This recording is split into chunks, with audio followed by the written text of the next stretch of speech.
Hi friends, welcome to my channel Shalimar. കഴിഞ്ഞൊരു വീഡിയോയിൽ ഞാൻ പറഞ്ഞിരുന്നു നിങ്ങൾ ടഫായ സബ്ജക്റ്റ് കമൻറ്റ് ചെയ്യണം. കൂടുതൽ ആൾക്കാർ കമൻറ്റ് ചെയ്യുന്ന സബ്ജക്റ്റാണ് ഹിന്ദി. അപ്പോൾ ഹിന്ദിയിൽ എങ്ങനെ വളരെ ഈസി ആയിട്ട് സ്കോർ ചെയ്യുക എന്നതാണ് ഈ ഒരു വീഡിയോയിൽ ഞാൻ പറയാൻ പോകുന്നത്. എല്ലാവരും സ്കിപ്പ് ചെയ്യാതെ വളരെ ശ്രദ്ധിച്ച് കേൾക്കുക.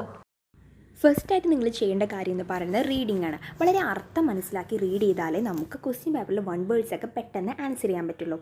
എല്ലാ സബ്ജക്റ്റിലും റീഡിങ് ഇമ്പോർട്ടൻ്റ് ആണ്. എന്നാൽ ഹിന്ദി എന്ന സബ്ജക്റ്റിൽ വളരെ ഇമ്പോർട്ടൻ്റ് ആയ ഒരു കാര്യമാണ് റീഡിങ്. അത് ടെക്സ്റ്റ് റീഡിംഗ് ആണ് വളരെ ഇമ്പോർട്ടൻ്റ് ആയ കാര്യം. അപ്പോൾ ടെക്സ്റ്റ് റീഡ് ചെയ്യുമ്പോൾ നമുക്ക് വൺ വേർഡ്സ് സ്കോർ ചെയ്യാൻ പറ്റും. പിന്നെ ഒരു ഇമ്പോർട്ടൻ്റ് ആയ കാര്യം എന്ന് പറയുന്നത് വേർഡ് മീനിങ്സ് ആണ്. ഓരോ ചാപ്റ്ററും അതിൻ്റെ ചാപ്റ്ററിൻ്റെ പേര് എഴുതിയിട്ട് വളരെ ക്ലിയർ ആയിട്ട് വേർഡ് മീനിങ് എഴുതിയിട്ടുണ്ടെങ്കിൽ നമുക്ക് ടെക്സ്റ്റ് റീഡ് ചെയ്യുമ്പോൾ അർത്ഥം മനസ്സിലാക്കി റീഡ് ചെയ്യാൻ പറ്റും. തേർഡ് വണ്ണായിട്ട് പറയാനുള്ളത്, നിങ്ങൾ എന്ത് തന്നെ പഠിച്ചാലും ടിപ്പണി ആയാലും ലെറ്റർ ആയാലും എന്ത് തന്നെ പഠിച്ചാലും അത് ഒരു വട്ടം ക്ലിയർ ആയിട്ട് എഴുതി നോക്കുക. അപ്പോൾ നമുക്ക് മനസ്സിലിരിക്കും ചെയ്യും. സ്പെല്ലിംഗ് മിസ്റ്റേക്ക് നമുക്ക് റിഡ്യൂസ് ചെയ്യാൻ പറ്റും. അപ്പോൾ നമുക്ക് മാർക്ക് അങ്ങനെ സ്കോർ ചെയ്യാം. എല്ലാവർക്കുള്ള സ്ഥിരം കൺഫ്യൂഷൻ എന്ന് പറയുന്നത് നമ്മൾ പഠിച്ചത് വേറെ എക്സാമിന് വേറെ വന്ന് എന്ത് ചെയ്യുന്നതാണ്. ഇപ്പോൾ നിങ്ങൾ പഠിച്ചത് സാഹിലിൻ്റെ ഡയറി ആണെങ്കിൽ എക്സാമിൻ്റെ വേറെ ഡയറി വന്നാൽ എന്ത് ചെയ്യും, അങ്ങനെ കുറേ പേർക്ക് കൺഫ്യൂഷൻ ഉണ്ട്. നിങ്ങളിപ്പോൾ സാഹിലിൻ്റെ ഡയറിയാണ് പഠിച്ചെങ്കിലും ബെല ഡയറി ചോദിച്ചിട്ടുണ്ടെങ്കിൽ നിങ്ങൾക്ക് സാഹിലിൻ്റെ സ്ഥാനത്ത് ബെലിനെ കൊടുത്താൽ വളരെ ഈസി ആയിട്ട് നമുക്ക് അതിൽ സ്കോർ ചെയ്യാൻ പറ്റും. പിന്നെ വേറെ ട്രിക്ക് എന്ന് പറയുന്നത്, നിങ്ങൾക്കിപ്പോൾ എന്തായാലും സാഹിലിൻ്റെ ഡയറിയിൽ ഉണ്ടാവും സാഹിൽ അവൻ്റെ വിഷമങ്ങൾ, അതുപോലെ നടക്കാൻ പോകുന്ന കാര്യങ്ങൾ, ഞങ്ങൾ പിരിയണം, അങ്ങനത്തെ കാര്യങ്ങളൊക്കെ. ഇപ്പോൾ എക്സാമിന് ചോദിക്കുകയാണ്, സാഹിൽ അവൻ്റെ കൂട്ടുകാരനെ കണ്ടുമുട്ടിയ ശേഷം അവർ തമ്മിൽ കോൺവെർസേഷൻ ചോദിക്കുകയാണെങ്കിൽ അപ്പോൾ അവൻ്റെ സങ്കടങ്ങളൊക്കെ പറയില്ലേ.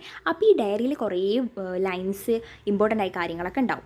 അത് നമുക്ക് അവിടെ യൂസ് ചെയ്യാം, ആ കോൺവെർസേഷനിൽ യൂസ് ചെയ്യാം. അങ്ങനെയൊക്കെ ചെറിയ ചെറിയ ട്രിക്കുകൾ യൂസ് ചെയ്തിട്ട് നമുക്ക് ഓൺ വേർഡ്സ്, അങ്ങനെയാണ് ഓൺ വേർഡ്സിൽ എഴുതാൻ പറ്റുക. പിന്നെ ഒരു ഇമ്പോർട്ടൻ്റ് ആയ കാര്യം എന്ന് പറയുന്നത് എല്ലാ ഫോർമാറ്റ്സും അറിഞ്ഞിരിക്കുക. ഇപ്പോൾ diary, letter, news report, character space, conversation, അങ്ങനെ ഒരുപാട് കാര്യങ്ങൾ നമുക്ക് പഠിക്കാണ്ട്, ടിപ്പണി, അങ്ങനത്തെ ഒരുപാട് കാര്യങ്ങളുണ്ട്. അതിലെല്ലാം ഈ ഫോർമാറ്റ് തന്നെ കറക്റ്റായി അവിടെ നമുക്ക് മാർക്ക് വീഴും. ഇത് ഞങ്ങളുടെ കഴിഞ്ഞ വർഷത്തെ ക്വസ്റ്റ്യൻ പേപ്പറാണ്.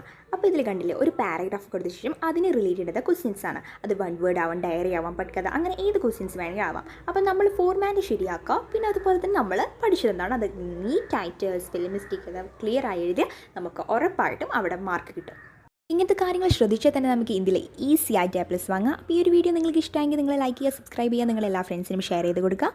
അപ്പോൾ ഇനി നിങ്ങൾക്ക് ഏത് സബ്ജക്റ്റാണ് വേണ്ടതെന്നാൽ നിങ്ങൾ എനിക്കൊരു കമൻറ്റ് വഴി അറിയിക്കുക. അപ്പോൾ നെക്സ്റ്റ് വീഡിയോയിൽ നമുക്ക് കാണാം. Bye bye.